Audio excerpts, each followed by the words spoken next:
Thanks so much, Melissa. The city of Little Rock has once again voted not to rewrite the way police officers handled marijuana possession. For the second year in a row, a push among the city's board of directors to make it the lowest priority failed again tonight.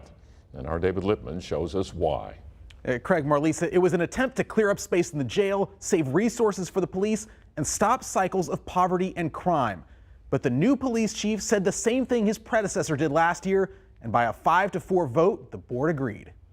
Right now, we're sitting on a 6% decrease in violent crime and a decrease in overall crime.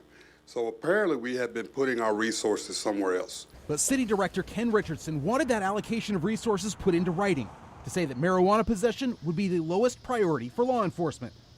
He said marijuana arrests actually make the community worse. It impacts your ability to also get employment and then sometimes even housing. And we all know those are some of the precursors of criminal activity that maturate to violent crime. Kenny Grand told the board that an arrest when he was in college nearly ruined his life, while a friend caught with opiates walked free. The next day, I got out and realized I was ineligible for Pell Grants. So essentially being caught with a small possession charge of marijuana made it to where I could no longer go to school. The number of marijuana arrests was relatively steady in Little Rock from 2010 to 2015, but it spiked in 2016 and rose even higher in 2018.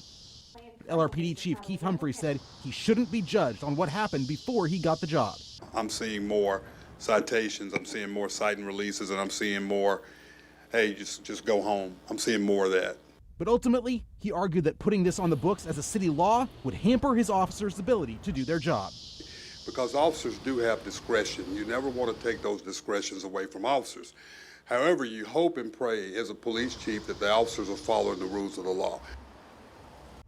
And City Attorney Tom Carpenter also warned the board that passing this might anger the Department of Justice, which has already threatened the city about enforcing immigration laws.